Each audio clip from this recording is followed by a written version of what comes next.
Hello and welcome to Conference Showcase. I'm your host, Gary Leland, and I'm bringing you another episode from a conference that I attended, of course. Now, if you found my show on Facebook, YouTube, or any other video sharing site, I ask that you please check out my website at conferenceshowcase.com. Now, that is the place to find all the videos that I'm going to record from all the conferences that I'm going to attend. Now, if you enjoyed this episode, please tell your friends about Conference Showcase and help us grow, okay? Now, in this episode, I'm bringing you a session from Podcamp Dallas that was held in October of 2012. Yep, it only took me almost a year to get this out. If you're not familiar with Podcamp Dallas, you really need to check out their website at podcampdallas.com. Now, in this episode, I'm going to bring you a Q&A session with, and here's who's in this session, Mark Ramsey, Pelpina Tripp, Kyle Kondos, and myself. Let's watch it now. This is the time where you get to ask any question you want. I've seen there's some questions up there on the back board. It looks like we covered most of them. I think, Mark, could you read some of those off to us? Sure. We got best cheap SW to clean audio. Software. Thank you. Software. Southwest. And number 2 is inexpensive hosting. I can read that one. Well, let's go ahead and start talking about cleaning up sound. There's a lot of tools you can use to clean up sound. You can use something like Audacity. You can use. There's a lot of tools that are built into video software that you can use to clean things up too. My favorite is Audition. Yeah, Audition's great. Yeah, Audition will work great to clean up. Basically, what you're doing is you're finding a baseline of the noise, and then you're cutting the baseline of that noise out, basically. So just a question of sequence here. You guys that do this, do you normalize the signal first and then clean it, or do you clean it first and then normalize the signal? I usually don't clean. It's usually pretty clean coming out, and then I normalize on top of that after. I usually normalize last, Okay. but that doesn't mean anything. Some people do it in different spots. It depends on what they're using to grab the audio. But for the most part, that's kind of one of the last things I do. So I keep the audio kind of, because there's so many different. It also depends on the show. If it's a show where you're just going straight through recording audio, but if it's a show where you're adding elements to it, different video, sound files, that sort of thing, you got to normalize at the end, or you're doing it twice. You're gonna have to do it twice anyways. Got it, thank you. And a good tool for that's Levelator. Yeah, absolutely. It's free. Yeah, free is always good too. Anyways, I want to introduce everybody. I'm Mark Ramsey. This is Kyle. You saw him earlier, the first talk of the day, and we have with us Pelpina. Hello. From, was it Manchu Media? Manchu Media. Manchu Media, Yes, yes. very good. And we also have Gary, and Gary is Fast Pitch TV. So if you have any softball questions, Gary will be able to help you. And by that we mean easy ones. Yeah. Anyway, so we can get things started. Does anybody have any specific questions about anything, really? Oh, Mitch. If you're doing a video podcast, are any of you doing a separate audio podcast from that video that you might say put on iTunes? Yeah. Could you talk about that? Yeah, for example, our show, The Tech Tards, we were doing audio podcasts with that as well, because there's a lot of people that they want to hear about the show, but they're using podcasts on their way to work or at the gym and that sort of thing. There's a lot of people that don't really don't use video podcasts in a podcasting way. They're not downloading them onto a device and watching them later. A lot of times for a video perspective, they're going to the site and watching it usually. That's what we found. We've just found that we have a lot, for us, we have a lot more podcasts through audio. And I've just found that it seems like that's more of an accessible way to get podcasts for a lot of people. Because, if you're listening to it on the way to and from work, it's a big difference. I guess some people watch podcasts on the way to and from work, but probably only on the bus or through public transport or something. 6:35. Yeah. Aside from either using multi-track recording or having a separate mic to do an audio, is there anything that you can get, the type of software that will strip the audio from a video that you've done? What do you mean? Well, for doing not just a video cast, but also an audio cast. Well, most video software you can export as an MP3. Final or- Cut, Sony Vegas, Premiere, okay. you can export an audio from just the video. Okay. You can just export that as a sound file. Yeah, I export mine and then I change, like the beginning, my show's like interviews and I do a little intro and a little outro. And so the interviews are still good for audio, but I think my intros and outros, I'm like saying things that I'm having people watch. So I re-record, that 2 or 3 minutes before and then 2 or 3 minutes after, and then plug in the sound file from the video and then upload that as a separate feed, One other good piece of software is totally free. Like say you're on the go, you've already exported your video, and you haven't been able to upload it, so you can take it with your laptop. You don't have the software on there. It's a software called MPEG Streamclip, totally free, cross-platform, PC, Mac. You can put it in there. You can convert it however you want. You can export just the audio, and like I said, it takes up like no space on your computer. So I didn't know you could export just the audio. Yeah. That's cool. What was the name of it? MPEG Streamclip. That's a really nice tool too, if you're doing video. And it's Mac and PC. Yes. And free. Yes. And I believe if you go to the Apple site, they've got a link to it there. Originally it was a good thing, but I know like when DSLR shooting first started out, it shot inserted codec that certain editing software couldn't handle, so you could use that to convert. You didn't have like converter for the Final Cut Studio and all that, so you could use that so you could start editing in whatever software you're using. So we heard that AJ actually storyboards his podcast before he doesn't. Do you guys follow that same kind of, or is it more off the cuff, or is it even more structured? It really depends on the show. So, most of my shows are news-driven, event-driven. So during the week, if anything happens, or if I find a news story, I send it to Evernote, and I put it in an Evernote notebook.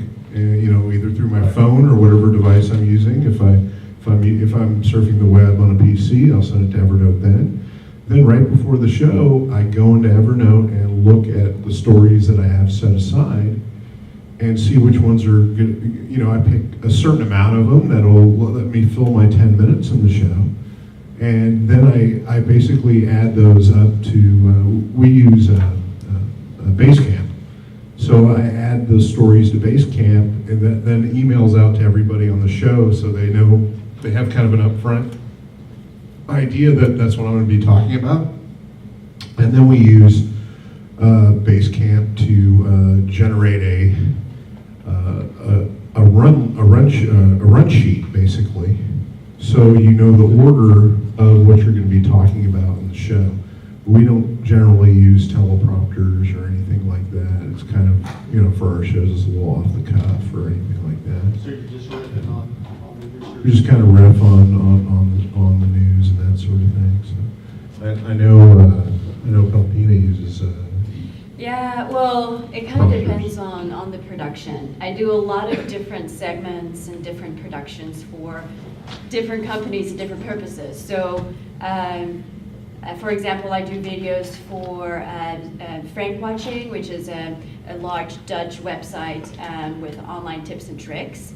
When I do a screencast for them, I always make sure that I have a script and my editor knows exactly what kind of screenshots he should be taking. But when it's something like an interview, I hate just even letting the person know what kind of questions I want to be asking, because I kind of want it to be very natural and I don't want to have it scripted or anything. But when it's a video for about.com and it's very how-to-like, it's usually scripted. So it really depends on the content. It does depend on the content. Yeah. So, I have two questions. I'm sorry, what's your name? Tracy. Oh, hi, Tracy. I have two questions. So the short one, is there a benefit or lack of a benefit if people listen to your podcast or view your podcast like from your website versus from iTunes? I don't see one. If they're listening to you from your website, they may be looking at ads that you have on your website. That would be one of the You get benefits. more views on your website. Yeah, you're getting the clicks there, that sort of thing. you're drawing them into other content. Yeah. If it's just downloaded on the podcast, it's the only thing that they're able to see. I think or it goes back. hear. I think it's like how AJ was saying. It's like, you know, you have or even Mark earlier was, you have a blog too. So if, you know, if the podcast might be one component of what your product is or whatever you're trying to service out there, and you have a blog where people can read more like topics too. So I think, you know, if you just do a podcast, you do iTunes, and it really clicks to the site compared to downloads off of iTunes or Stitcher Radio. So, but if you have more than just that component to that, what your product is, and that's what I think helps more drawn to your actual, like, you know. What a lot of people do is they have extended show notes on the blog, so you can have almost either a transcript of what you're talking about, or you can have links there that'll help them get to some of the news articles that you're talking about, or that sort of thing, or other content that you want them to have access to. Also, you could be referring to an old podcast, and you can say, hey, we talked about bananas, and back on podcast 151, that was a big, you know, heavy banana show. So. One thing I've seen is like WTF with Mark Maron, what he does is, you know, he'll put his own like ramblings on the blog, but then put like the link to the podcast, but then also he'll take a small snippet out of the audio and a picture and put it on YouTube, so people, if they want to get like a small thing of like a preview, what's going to come for the podcast before it gets released, people can go there and, you know, and kind of hear like maybe 2-3 minute segment to kind of just know what to talk with. Like one of his past ones was Gilbert Godfrey, so you heard this little segment, what he's been up to, and so it kind of makes you wonder, do I want to listen to this one, do I not want to? So it's another way to kind of help advertise the product. Well, we just, No, go ahead. oh, well, we We should hold up a paddle or something. just talked a little bit about the description. So if you actually embed a video on your website, you control, you know, the way it looks, and you can have show notes and things like that on that same page.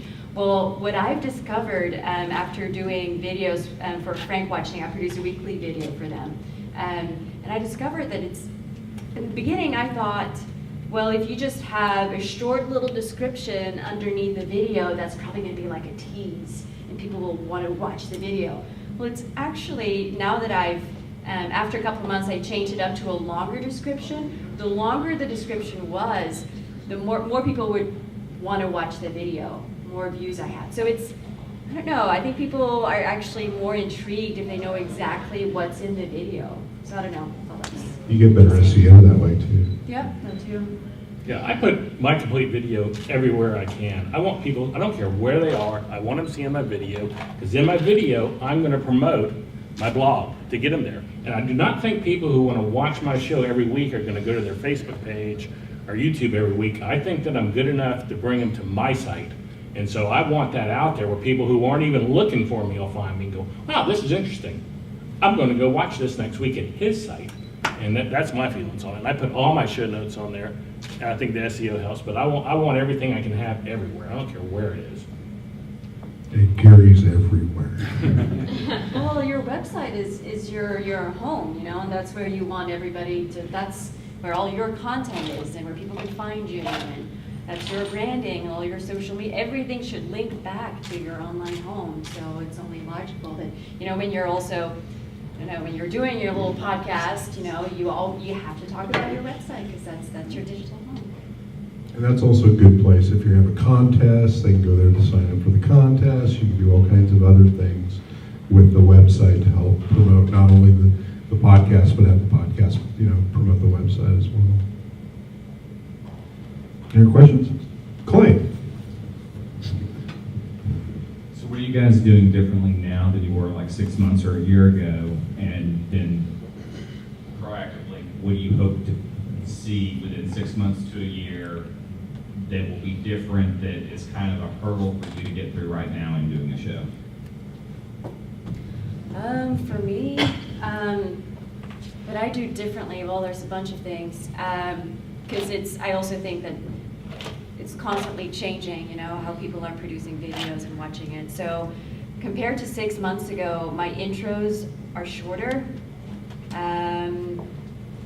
I found that within the first 10 seconds, you have to really grab someone, and you have to really grab the viewer, and I don't care what it is that you do, but it better be funny or crazy or, you know, really good question, or, you know, it depends on what your goal is, obviously, but you really have to grab their attention in the very first seconds. So the intro is shorter.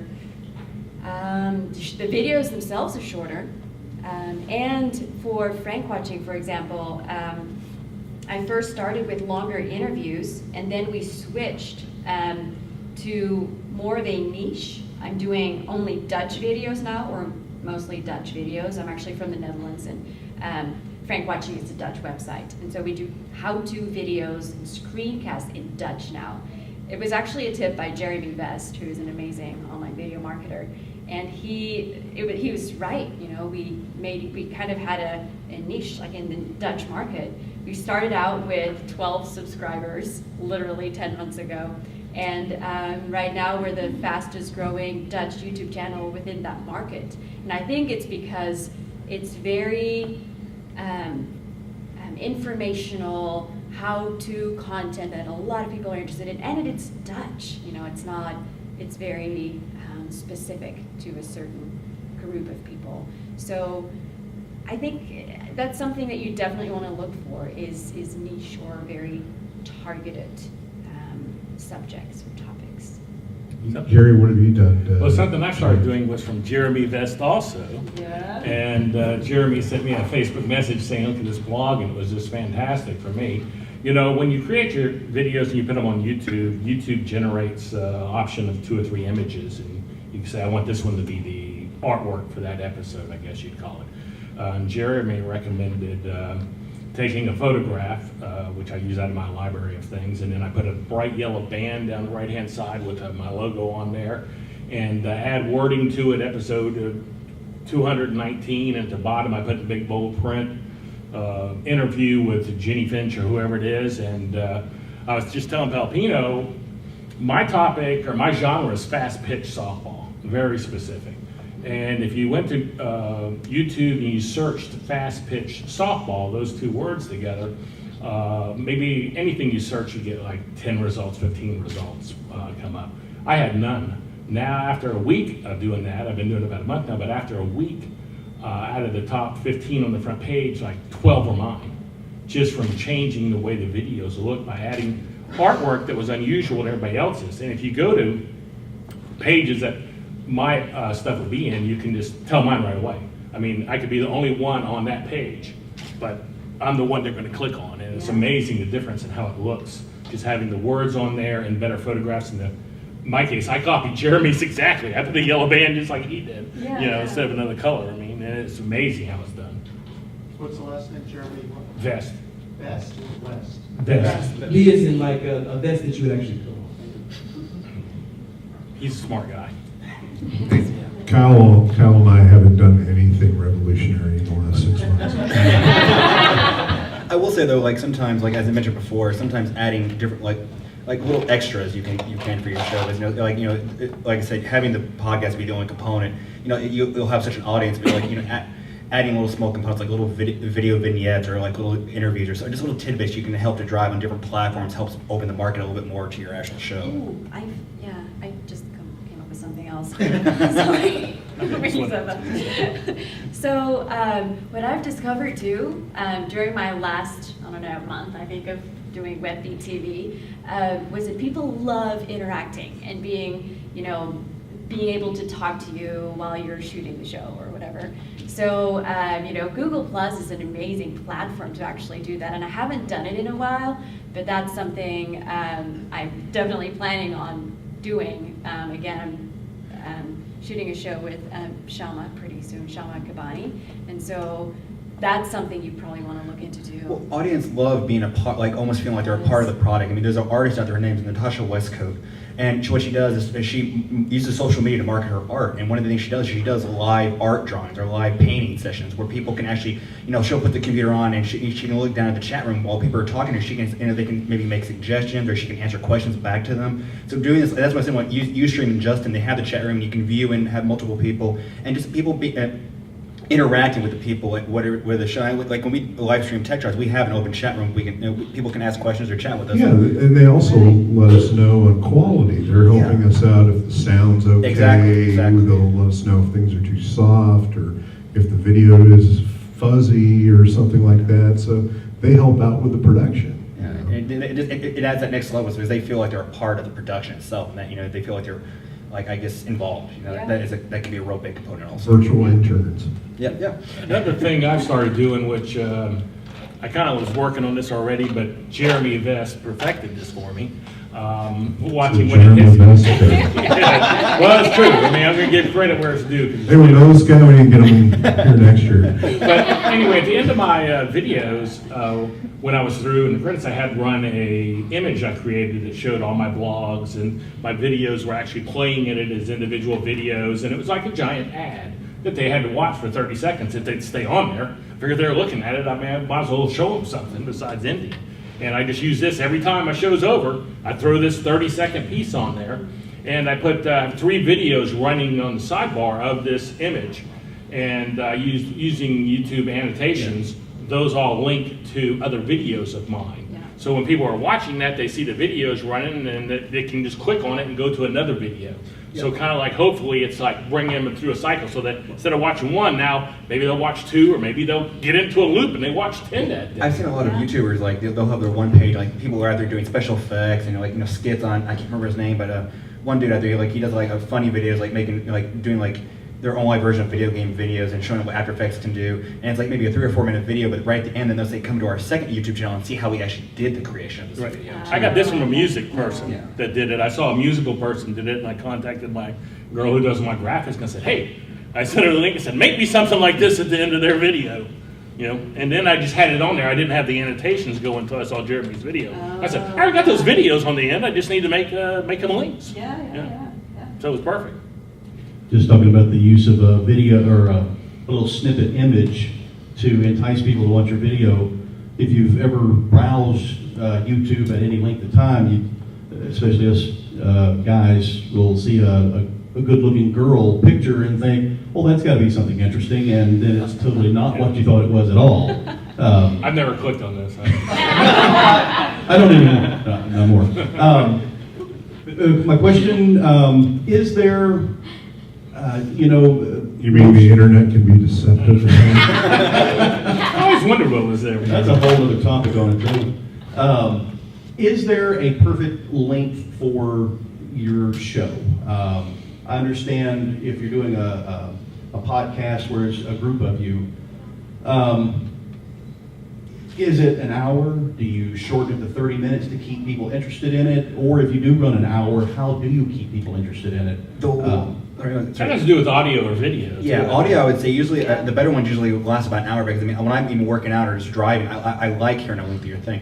Video, it really depends. Sometimes the longer ones that might be over, say, 10 minutes, already have their audience, and you know that you're going for a special, like, niche market. Normally, I find the ones that, like, the ones that really are, like, usually between, I'd say maybe 5 to 7 minutes are the ones that really kind of, you'll find a lot of, like, even, like, web series don't tend to be more than maybe 5 to 7, maybe 8 minutes. But, like Tech Talks, we do 30 minutes, but it's like, a news talk show, and, like, there's a niche We're market. crazy, though. We don't really care what we're supposed to do. Yeah.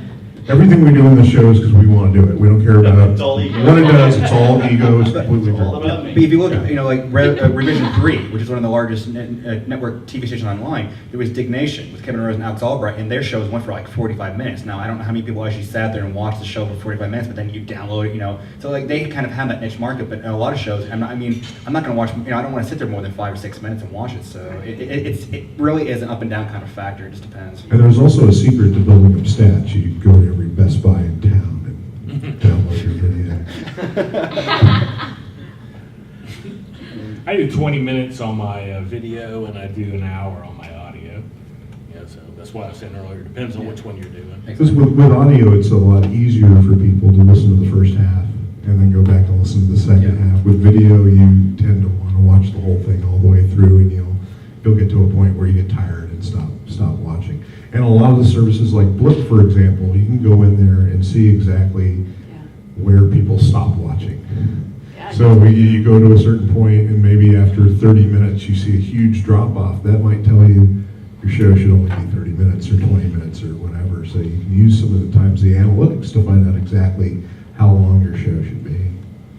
But talking about downloading your video at the Best Buys and stuff, if I would go to a cafe or something that had computers access, before I left the place, I always make sure my website was on the computer before I walked off. Sure, yeah, absolutely. That's awesome.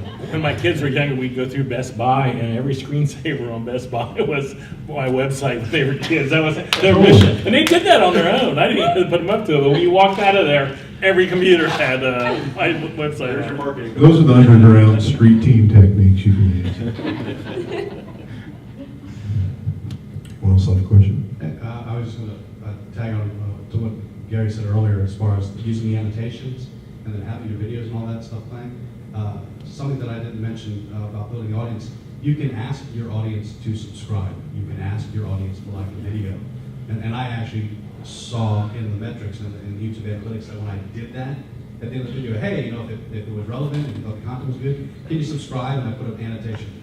Or I said, hey, did you like the video? Just asking that at the end drove that up. Also, just asking them to tell your friends. Yeah. You know? I mean, I can actually look at the videos, and the ones where I did not make that statement or ask that question don't have as many likes and as much interaction as the ones that I did. So, I mean, there's nothing wrong with that. Telling people at the beginning or end to subscribe to things. One thing I also found out, Matt, you'll know where I'm going with this one. It's also, interacting, using the social media to actually interact. When I said this in my talk earlier, you want to use the social. I mean, that's what it's about. It's about interacting with people and knowing how not to market your video compared to marketing. I had a student who, for her graduate project, she was basically working on a web series. And basically it was involving her sister. And so she was using YouTube, and there's a group out there on YouTube called 5 Awesome Girls, or just a bunch of young girls, bloggers, and they have a huge audience. And sometimes you'll see people who have a product and they just go on somebody's page, hey, like your thing, check out my page, check out my page. You're just spamming people's pages trying to get your audience, and they won't do it. But she liked their video so much that she went out and actually did her own like After Effects opening for them, and they loved it, and it was really cool. So they like, oh my god, this girl is so awesome, you should check out her site. So overnight her hits went from like 23 to 300 viewers for her video. So it's like sometimes interacting and partnering with people, or just kind of helping out, like blogging, maybe. And I see this with webcomic also. Sometimes when certain webcomic artists need to take a break, they'll have guest webcomic artists do the same thing. So it's like sometimes if maybe you can bring somebody to be like a guest host if you're sick or something. So partner yourself out there, and that's how their audience might bleed over to yours and yours over to theirs. So it's a nice way to kind of market yourself in that genre. A local guy does that. Joel Watson has a website. It's called Hijinks Ensues. Yes. And when he goes off to a convention or something, he'll bring in somebody else. Yeah. And so for that week, it's Hijinks 1.0 instead Exactly. of 2.0. Yeah, a lot of webcomic does. Like a friend of mine does one called Fengasm. He actually, like when he needs time off, he'll have other people come in and just do like guest strips for him. Yeah. So. And having guests on your shows are just the most amazing way to help promote, because they're going to want to tell everybody that they're on a show. So they're going to go into their Facebook, their Twitter, their social media places to help promote your show for you, and you end up getting some listeners or viewers along the way. And you can do that with viewers too. What I've done for some of my videos for Frank watching, I would actually, before I would shoot the show and I would know what the topic was about, I would ask him, do you have any questions? I'm going to have his Google Plus expert. Do you have any Google Plus questions? And so we would incorporate those in the show the tweets or show the questions on Google Plus or Facebook. And the viewers would be excited because like, oh, that's me, I'm famous or whatever. And they would be featured in promoting the show as well. So you can do that with viewers. Well, I've seen that on Twitter. Like some podcasts will be like, "Hey, I'm going to be interviewing this person at 8 o'clock tonight. You have questions?" And they'll generate the questions from there and ask them on the show. So. Yeah. Another thing, what I do a lot of times, I go to a lot of conventions and film sessions that are going on. So I'll go through the convention if they have a product show, which a lot of them will do, and I'll do interviews with the people who have booths about their products, and so then I'm getting reviews that I can use on my product review show. So I mean, I don't have to do anything for those; they're doing all the work. But also, the people who have these products, especially the small people who have, not the big companies, but the smaller companies who really are looking for something like that, all of a sudden they grab your embed code and put it on their website. Yeah. And so now everybody who comes, they're marketing their product, and you're getting used as the marketing tool by them. And so it really works well. Because they're pushing this video now. That's a great tip, because I was talking to a YouTuber in the Netherlands, was it yesterday? I think it was yesterday. And I did an interview with him on online video marketing. And he had a really good tip. He said, when I first started, he has a daily vlog and he's been doing it for 2 years and has been doing pretty well with it. He said, when I do product reviews, I always try to find smaller brands or smaller products that are not very well known. Because when you think about it, if you do yet another product review on an iPhone or makeup or I don't know, anything, you think, oh, that's kind of sexy, that's cool, Well, it doesn't have to be sexy or cool, because if it's actually something, I don't know, like a sprinkler system or whatever that you might not think a lot of people would actually be interested in, but if you have a video on it and it's actually good, well-produced, informative video, and it shows up on Google search results, people are going to click your video instead of, any text they see. So, and then if the brand sees your video, they might embed it on their website or contact you and see, if you might be interested in producing more videos for them. So that's actually a really good way to do it. And another thing I did was I created, because of these videos really didn't go with my format of my show, is I created a separate show that's on my site called the Product Review Show, basically. And so now I take that video, 10 minutes of the product review, I have a standard intro, a standard outro I throw on there, and an advertisement. I actually throw an ad for my website that I've created after the interview that's like a 20-second commercial basically for me. And it takes me to do this show, takes me in front of the computer 4 minutes. Maybe while I'm waiting for our process is longer, but in 4 minutes I have an entire show done that's just promoting me as well as the vendor. Yeah. Thanks. I think we're learning more here today.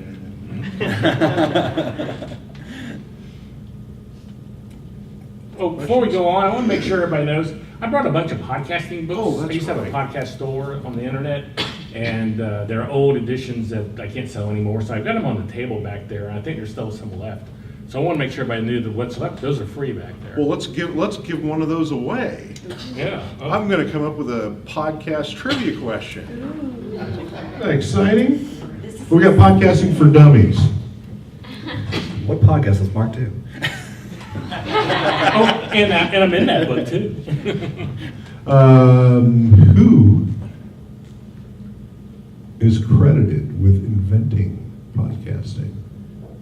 Not coming up with the idea, but actually putting it into RSS. Dave Weiner. Adam Curry. Adam Curry gets credit, isn't he? Oh, he's not the one. That's all I know. I thought it was Adam Curry and Dave Weiner together, and Adam usually gets credit. Well, now Gary, when we're having a trivia question, you're not supposed to give the name out. Well, she answered it, and he did too. Okay, how many books do we have? Is there someone I don't know? I mean, No, it's Dave Weiner. But you said Who answered credited. it? I think Adam Curry gets more credit than Dave. That's because Well, no, I said who's credited for inventing podcasting, for actually putting podcasts in RSS? Yeah, what was it called? What Dave invented? Let's really get that. Name closure. Huh? Yeah, but he called it boxcars. That's true. Huh? So. Well, give yourself a book, Gary. Stop! You need to be schooled over there. He was trying to do you a favor, Gary, and you kind of looped it back around. I'm out of here. Anyone have other questions? So wait, Mark, can I give you these? Yeah, let's go. Give a who said Dave Weiner? Yeah, so I think Give Cam a book. No, that's okay. Give it. There's plenty. We're trying to put them away. I'm trying to get rid of these books. Yes, I'm basically illiterate. I will never look at the book. I just have to write this blog post. Here, you got it right. Yeah, sorry. Thank you. I am a dummy. I will learn how to podcast. We know. Yes, Mark. That's going to go on the Finally, big For Dummies bookshelf that you've got thousands of them. Hey, he has For Dummies how to put together IKEA furniture. I have 4 Dummies for Dummies. That's a really good book. Dummies for Dummies? Yeah. I gotta show it. Good question. If you guys only get 2 podcasts, what are the 2 that you listen to? The 2 podcasts that Like, listen? like what you subscribe to, what are the 2 that you would keep if you could only subscribe to 2? Legal podcast? And what makes you listen to that? What makes that your top 2? That's a good question. I think for me it would be the Nerdist podcast, just because I've been drawn into like the whole nerd realm and the comedy realm. And another one, it's more of a niche market, but it's called The Art of Wrestling with Colt Cabanas. I'm a huge wrestling nerd too, and this is one where he actually is. He was fired from WWE, but he's big on the indie market. He started his own podcast, and it's a sit-down discussion with stuff I like, where he just talks to people in the wrestling industry, indie wrestlers, people from WWE, the announcers, and just sits down and just finds out about their history, their personal life. And it just, it's one of the things I just kind of got into, and I religiously just listen to the show, and I wait for every Friday for it to come out. So. It's the softer side of wrestling.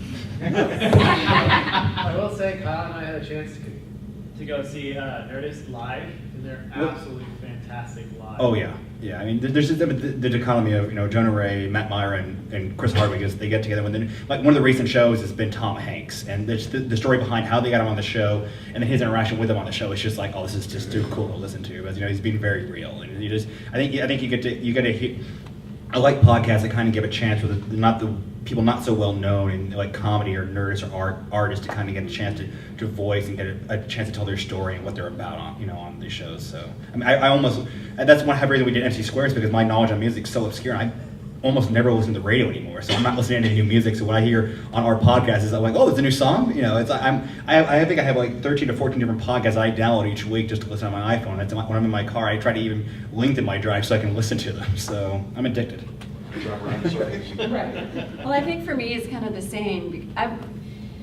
I listen to a Dutch podcast. I don't listen to a lot of podcasts, but one of the ones I really, really enjoy is called Levensverhalen, and it's pretty much like you said. It's all about stories. And so this is a pretty long podcast, usually between 45 minutes to an hour, but it's all about life stories, and it's from very simple stuff to very complicated and dramatic, but I don't know, that's the kind of things I like because they're relatable and fun to listen to. So you don't listen to that many podcasts? I really don't. No. I listen to a ton of podcasts. Yeah. That's all I listen to are podcasts in the car.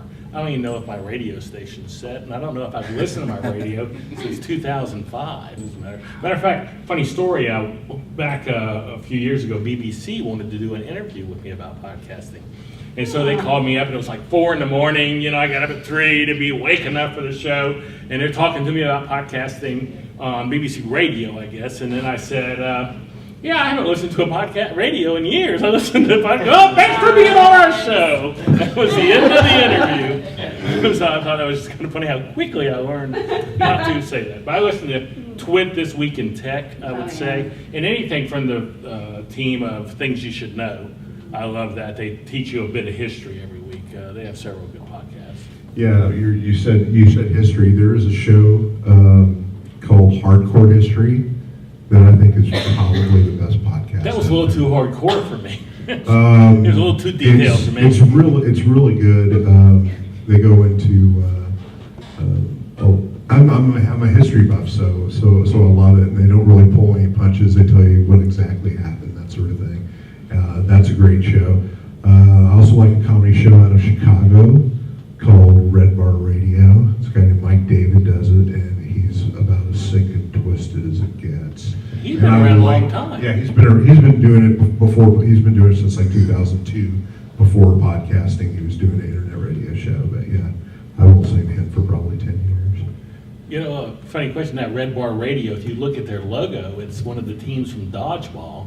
Oh, really? Yes, and I asked the guy. I said, "Hey, is that logo the team from Dodgeball?" He goes, "Yes, it is. It wasn't copyrighted. We loved it." So he copied. I can't remember what team it is, but if you watch the movie Dodgeball, you'll see one of the teams when they show the logo board. It's his logo. That's awesome. Yeah. That's awesome. But yeah, I like shows that are real. A lot of people watch reality shows, but I don't think those are real.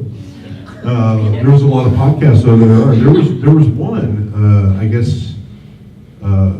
Back in the day, if you want to say that, where this guy's wife did not know he was doing a podcast down in his basement. Pickle. What was it? The pickle or something pickle? Something pickle. Yeah. Anyway, so he was hiding the fact that he was doing a podcast, and you would hear all these stories about him and his wife and his Corby little girl. was his name. Corby, yeah, absolutely. Twisted Pickle. Twisted Pickle, and I thought that was one of the greatest shows ever, but his wife found out and he can't do it anymore.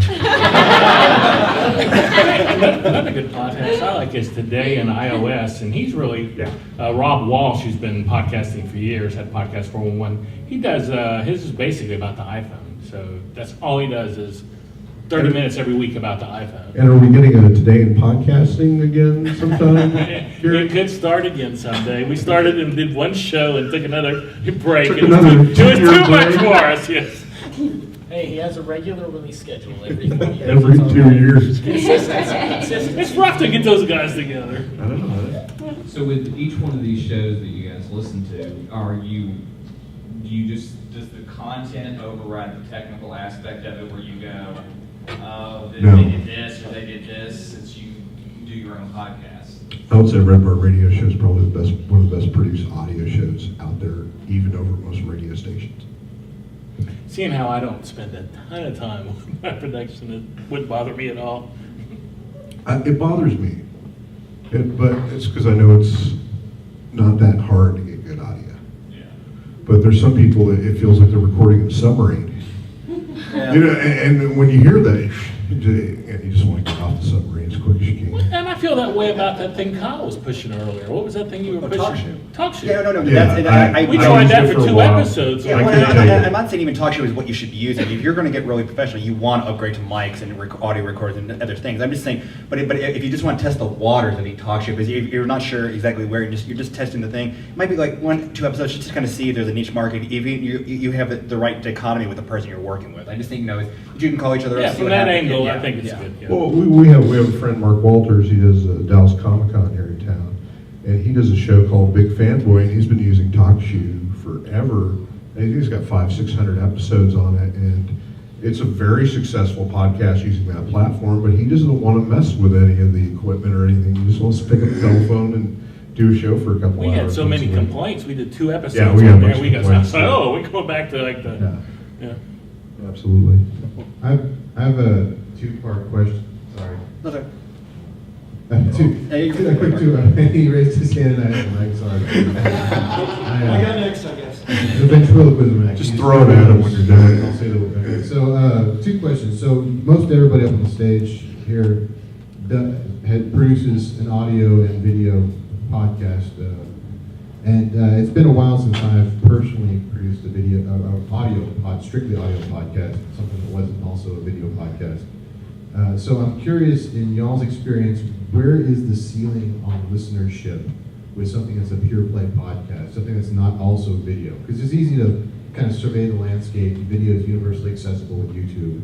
You see where people are in niches. But where's the ceiling on listenership?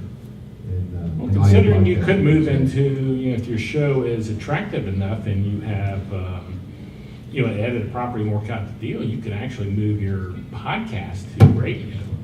There are several. So, I mean, for instance, if you've got a podcast that you think is appealing to mass audience, you could basically just contact independent radio stations in small markets and probably get your show on them if it was a show that dealt with what you want to do. They're looking for free material. Actually, wait, one other thing is XM Radio does a ton of blog radio. Indie versus Bear on Sirius XMU. Indie versus Bear, I think, is Dallas. And then there's Aquarium Drunkard, and they have a whole list of all they do is play. I thought they had Frozen there, though, taking people in, though. No, well, I don't. They're still doing it. I mean, it's not just XMU; it's the other channels. Well, there was a specific podcasting channel for a while. They froze that one out. That's one. Maybe I was confused then. Well, I'm also looking at even just the big media hubs, even BBC America, or BBC itself even does podcasts. It's like a lot of the big media brackets are even starting to create their own I podcasts. listen to that podcast. It's like, really, if you look at television and all that, it's starting. It's not dead, but they're starting to realize that the viewership is going down, so they have to hit all these other markets, and I think that even raises the whole podcasting market too, because they're doing their own separate sub channels. Because I remember going to South by Southwest 2 years ago, and they actually BBC was there. They could have televised this, but they actually recorded a podcast for because they realized that it's another whole market branch for people to get their audience. So.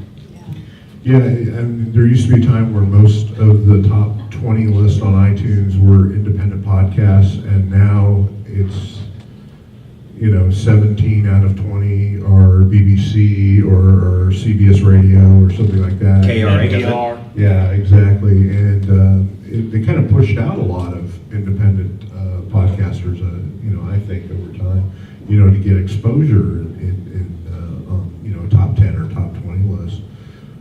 I think there's a lot of people that are going.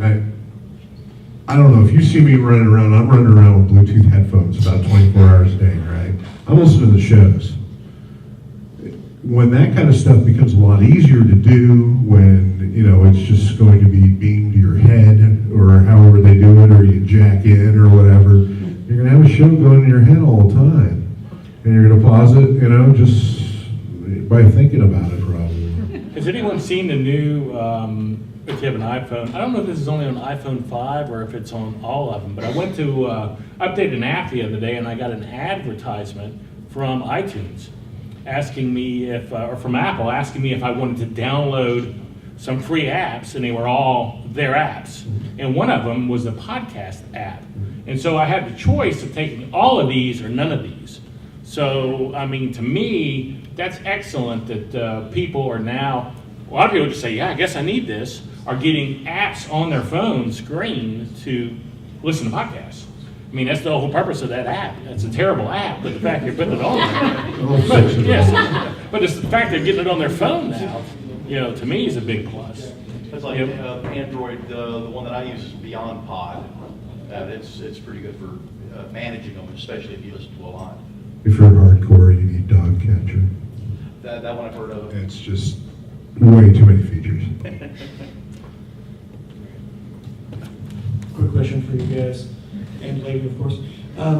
Basically, kind of a two-part question. One, I'm still kind of new at this. I do a lot of editing and producing for the podcast that I co-host.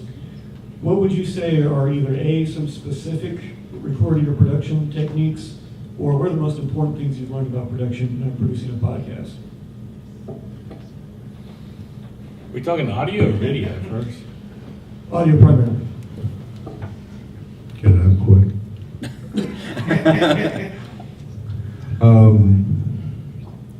You can fix a lot of the post-production headaches with better equipment. Yeah. The cheaper your equipment, the more you're going to have to do in post-production. Yeah, if you're serious about it and you can afford it, invest, head on. I understand sometimes you have a budget, so sometimes, like I said, like when I mentioned earlier in my talk, you have like Surge microphones compared to Sennheiser microphones. So like Surge are $50, Sennheiser are $100. So if you have a budget, you can get away with the Surge, but if you can eventually afford it, upgrade to those Sennheisers because they're going to be the better microphones. So even audio recorders too. So also something as simple as making sure that your power strip is conditioned, so you don't get a lot of analog noise on it. So you can go to Guitar Center and buy a power strip there. That's going to keep a lot of analog noise off of your system. Tell you something I learned just recently, and I've been doing this since like December of 2004, and I've just gotten so busy. I think there were about 50 of these when I started, but I've just gotten so busy I haven't been able to maintain it. So I'm a member of several podcasting groups on Facebook, and I just post on there. I need someone that I can just send my files to and who will do all my production and send it back to me, and I had like 3 or 4 people message me, and they all were less than $10.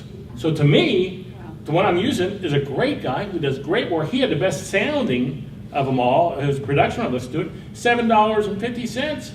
I send him my files and get it all done. That's the best tip I've got, is just pay $7.50. Starving sound engineer. I don't know what the guy does, but I know he's good at creating podcasts. And he only wants $7.50, so that's fine. If he said he wanted more, I'd pay him more. Gary, what's his name? Because I've prepared the budget, usually $400 for an audio engineer, and I'd like to pocket my client's money. I'll give you his name. He'd be tickled pink. He is just, and he's a great guy. I'll pay him Does great work, does it my fast. projects first. And so if he's like late 3 days, he sends me a message on Facebook. Sorry, I'm running late. I'm like, well, that's fine. You made that post before you could edit your status update on Facebook.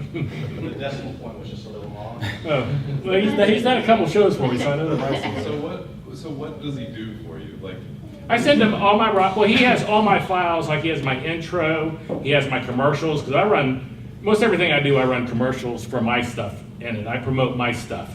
That's the whole purpose of my whole podcasting existence for the most part. He has my commercials and he has my outro, and so he has those already. So I record my raw file, what goes in the middle kind of, and I just send him that, he puts it all together, levelates it, and sends it back to me.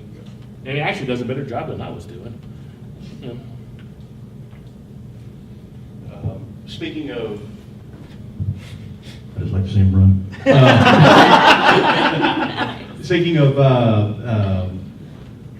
websites and other, staying on top of the industry, are there particular forums that you listen to or go to and post questions? And if so, what's your top one to list off? Honestly, I have to say I really don't do the forums. I mean, on Facebook, sometimes I might make a message on like their page, but I've never really kind of. well, and it doesn't necessarily have to be a forum, but if there's a. There's podcasts about podcasting. I listen to several podcasts. Yeah, there's a really good one, Jeff. Yeah, Gary's some friends with some of these guys. I know. I would recommend Today in Podcasting. I got this really good book. If you have a favorite book besides that one. I have a website called Podcast Pickle that had a really super productive forum until Twitter and everything came out. I was a member before.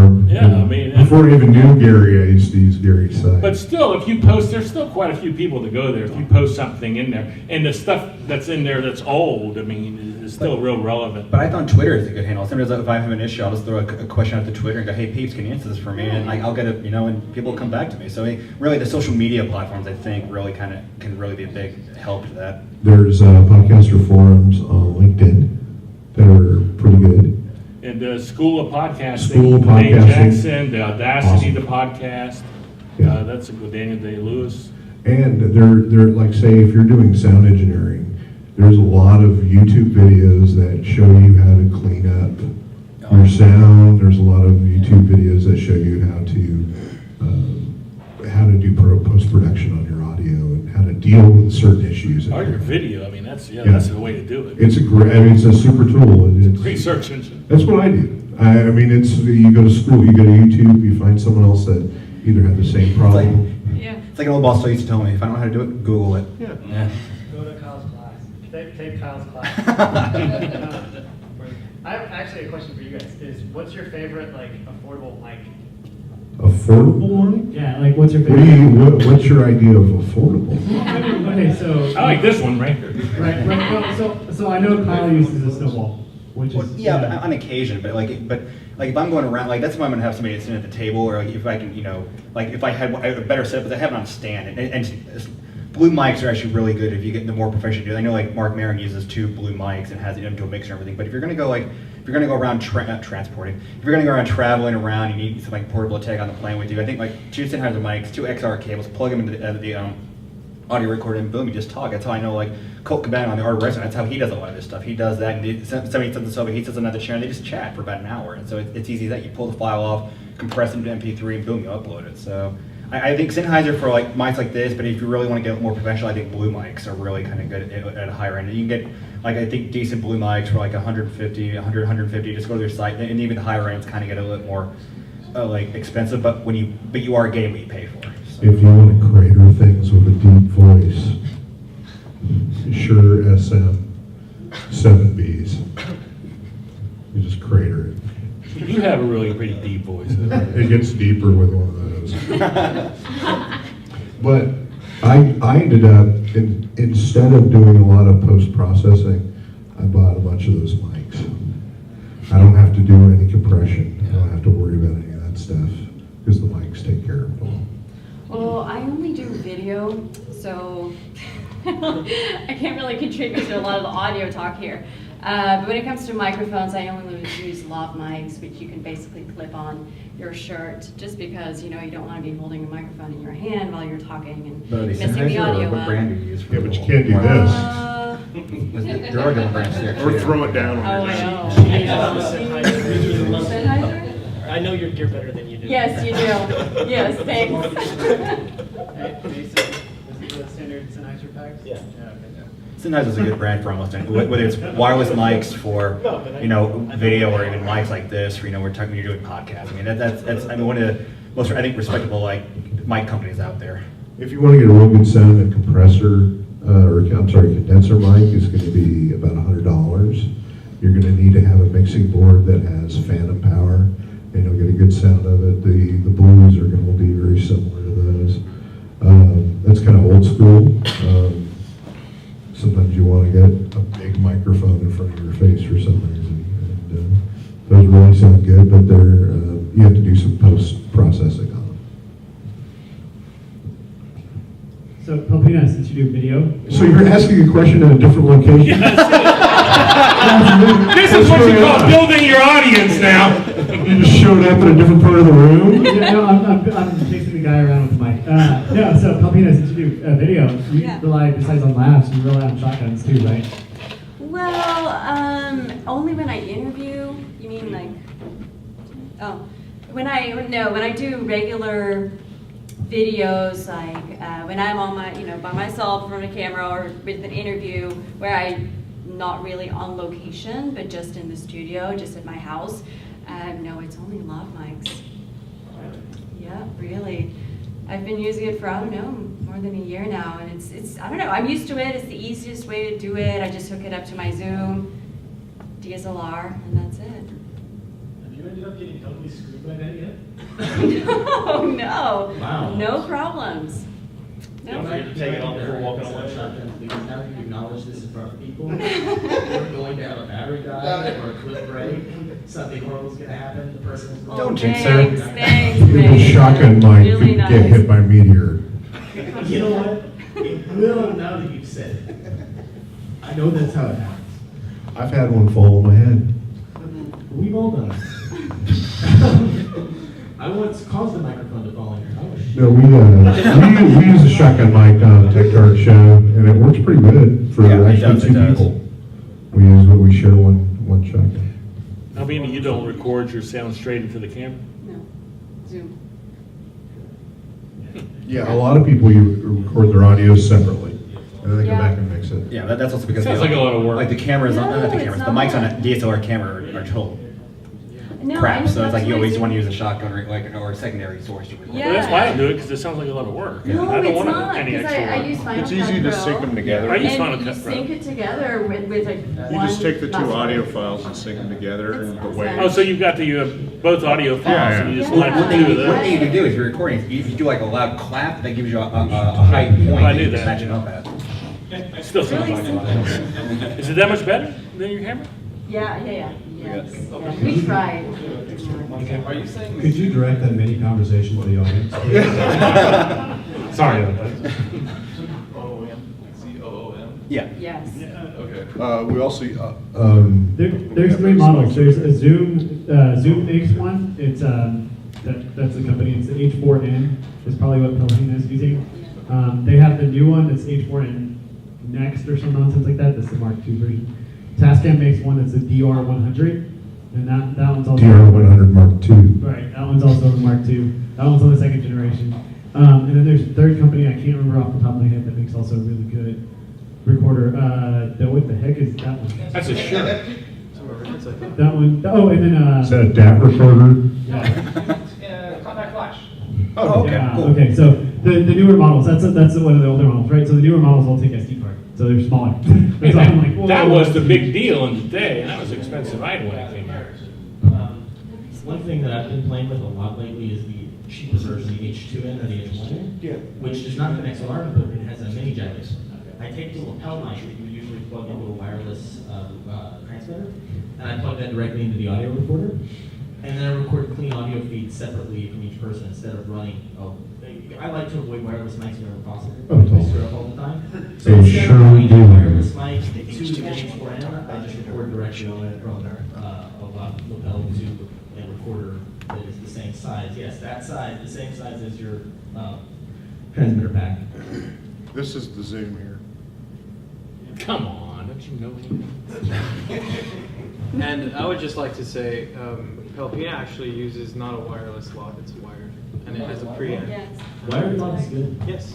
So no batteries are going to die. So do you put both mics going into the one Zoom, or do you use two Yes, Zooms? you with can each? pull up to one Zoom. So say for example, I'm recording all the sessions on the computer, but on the audio board I have a Tascam down there recording at 24-bit and 96 Okay, so I'm gonna take that and we're going to replace the audio that we have recorded it on the video stream. Just because it's better audio, it's gonna be better quality.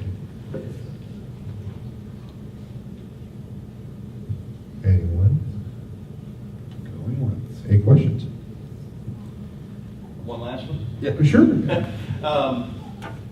Want to make them run?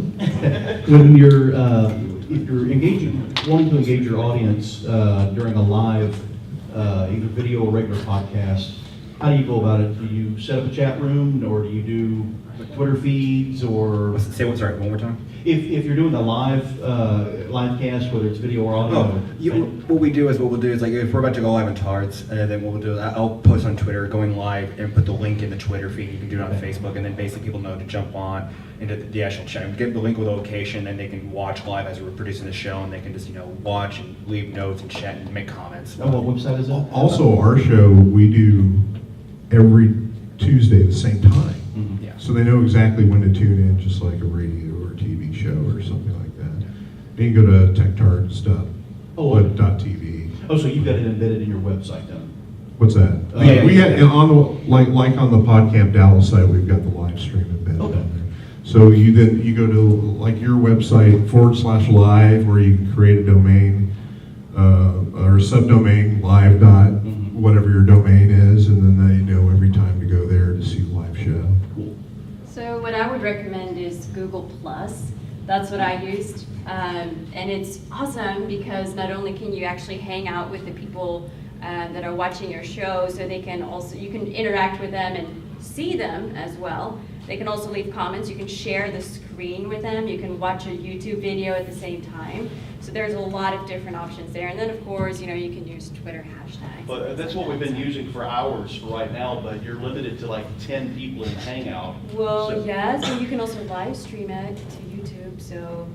Does that increase the number of people that are able to participate, or do you have? No, you can watch. Okay, like I said, I'm sorry, they can participate on a Google Hangout via comment. They can't vocally participate via text comment. They can't participate. Is there an option, do you know if you can pay for a pro package to go for more people in the Hangout? Not yet. That's not right now. How many people? They're going to have that We were available talking at one eventually. time on video. We've only had 6 so far in this room. Me, Jackson, those guys. I'd like to think ahead, There are, I can't remember the name of the app right now. But there are Uvo. apps that OOVUO. it might be the one I'm talking about, where you can queue up people, they can queue up a line, they have a question, and you can answer them via video. Also, on some of my other shows, we have like a Skype number, so it's 214-SHOW-1 or something like that, and people can call in to do Skype audio. Also on Skype video, we can use something like a screen capture tool with the video switcher software, and on a separate monitor they can webcam in, and we can pull them up on a screen to talk to them, or put them in a corner or something like that. So there's a lot of different things you can do. You can put them in a 4-shot or something. Anyone? I think we went over. I just got a text from somebody on Facebook wanting to know if they could get involved with my show by giving me their shows to put on there. What? Yeah, I get like that all the time, but they don't ever follow through. I like free inventory. Yeah. Very good. Anyone, any other questions? I think we're done. We need to go on to the next talk. All right, we're going to go on to the next Hey, talk. while we got this on there, while we're on here, I want to do a plug for a new website I'm making. Now you're seeing audience building in action. Everything I do, I told you it's an ad. I have a question. Oh my gosh. No, you say, I want to do my plug. ConferenceShowcase.com. This ought to be good. Gary, this is for you, buddy. Okay. Hey, what are you guys on? Can you plug yourselves, and where can we find you? Mark just asked us to plug ourselves right in front of everyone. Wow, funny you should ask. I got this new website I started named Conference Showcase, and I put videos in there from conferences I go to, and I'm really glad you asked that. I thought people would want me to share that, and I have forgotten all about it. Well, since we're on this. Well, I'm just bolder than you. I just launched a web new media company. It's called Manchu Media, and it's a production, consulting, and design company. And you can find us at Manchu. It's manchu-media.com. Can people watch all your videos from that site? Yep. Okay. Yes. Are you going to roll it out? What? Manchu. Oh. Manchu. If you want to catch us, we're at techtards.com. We're in the middle of moving our site right now. Don't go to techtards.com. I've been hacked. There will be a malware. By November 1st, we'll be back up. And also, the podcast is we're at mcmusic.podomatic.com, but hopefully we'll be changing that over to Libsyn pretty soon. So. If you want to go over and see the Techtards, you can go to techtards.blip.tv and see all the shows over there. Also, got a show coming up very soon. We'll talk about it. And don't forget driving with Gary. It's going to be. That was a horrible show, Gary. No. I got a new show coming out called Uncasters. It's going to be happening on Thursday nights after I get all my personal life in order. I've got issues. Drop the mic, Mark. I'm dropping it. All right, thanks. Thank you. Welcome back. I hope you enjoyed this week's session. Make sure and check back for future video sessions from Podcamp Dallas, as well as other sessions that I attend. Now, before I go, I want to share something with you. I really am kind of excited about this. I've started an e-magazine for the iPad. It's really doing great. Now, I have no background in publishing at all, but I found it a snap. Now, if you've ever thought that you'd like to publish an e-magazine, but you really don't know how to do it or where to go, you may want to visit Madcast. That's the service I use to create my magazine. Like I said, it's easy. Actually, it's almost foolproof. You can see for yourself, though, at madcast.fastpitch.tv. That's my affiliate code, of course. But that's all for today. So until the next episode, this is your host, Gary Leland, saying goodbye, and thanks for watching.